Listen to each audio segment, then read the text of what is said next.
महीने दिन सप्ताह बीत जाते थे, उसकी आवाज़ सुनने के लिए मैं तड़प जाता था। कभी उसे देखा नहीं था, बस एक नज़र में ही उससे प्यार हो गया था। फिर भी उससे इतना गहरा मोहब्बत हो गया था मुझे। एक शाम उसका कॉल आया। वो कहने लगी कि यार मेरे हालात ठीक नहीं है, मुझे कुछ पैसों की ज़रूरत है, क्या तुम मुझे कुछ पैसे दे सकते हो।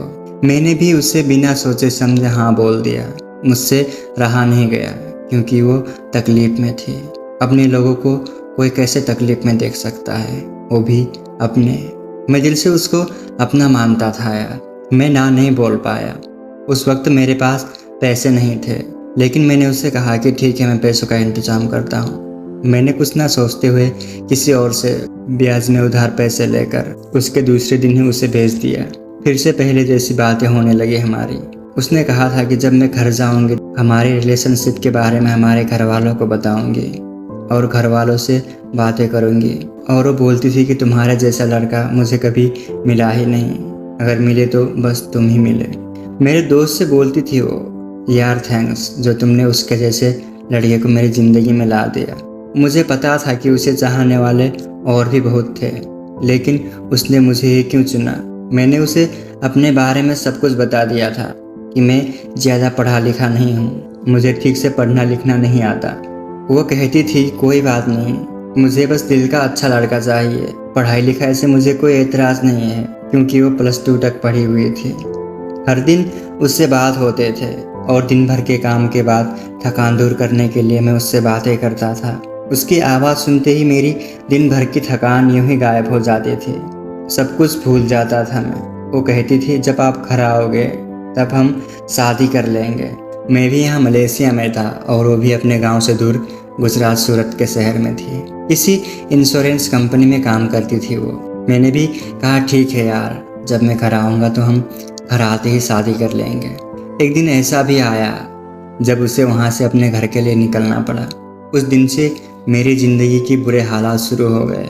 उसने एक शाम कॉल किया और कहने लगे यार मुझे घर के लिए निकलना पड़ेगा। क्यों यार, क्या हुआ, ऐसे क्यों जा रहे हो घर अचानक। तो उसने जवाब दिया कि उसे वहाँ से निकाल दिया गया है और वो बोली घर जाकर हमारे बारे में सब कुछ बताऊंगी मैं। और दूसरी सुबह वो वहाँ से निकल गई। करीब एक दिन के सफ़र के दौरान वो अपने घर पहुँच गई। बताया कि मैं घर पहुँच गई हूँ, चिंता की कोई बात नहीं है। मेरा दिल बेचैन था उसके जाने के बाद, और उसने घर पहुँच के कॉल किया और मेरा दिल शांत हुआ।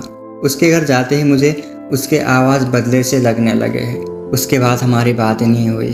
कुछ सप्ताह के बाद उसने एक दिन कॉल किया और कहा अब मैं तुमसे बातें नहीं कर सकती हूँ यार, और मेरे घर की कंडीशन भी थोड़ी ख़राब चल रही है, और तुम ज़्यादा पढ़े लिखे तो हो नहीं जो तुम ऐसे बात को समझ पाओगे। इतना बोलकर उसने कॉल रख दिया और उसके बाद हमारे बातें होना बंद हो गई। बात होते हैं कुछ महीनों के बाद, 2-3 सप्ताह के बाद होती हैं। बस उसका मन होना चाहिए मुझसे बात करने के लिए।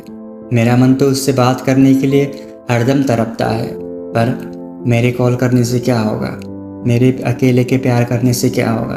वो शायद अब मुझसे प्यार नहीं करती है, कोई मुझसे बेहतर मिल गया होगा उससे गांव जाने के बाद। अब मुझे महसूस हुआ शायद उसने मुझे अपने मतलब के लिए चाहा था। उसका मतलब पूरा हो गया, उसका ज़रूरत पूरा हो गया और वो मुझसे बातें करना बंद कर दिए। कभी कभार बातें करती है, मगर मुझे अब उससे कोई लगाव नहीं है। जब मैं उससे बेइंतहा प्यार करता था तो उसने मेरी प्यार की कोई कदर ही नहीं किया, ना मुझे समझने की कोशिश किया। बस खुद का मतलब देखा उसने, मेरी फीलिंग की उसने कोई कदर ही नहीं की। अब उसके लिए मेरे दिल में प्यार मर गया है यार। अब मैं उसे चाह कर भी पहले जैसे प्यार नहीं कर सकता हूँ।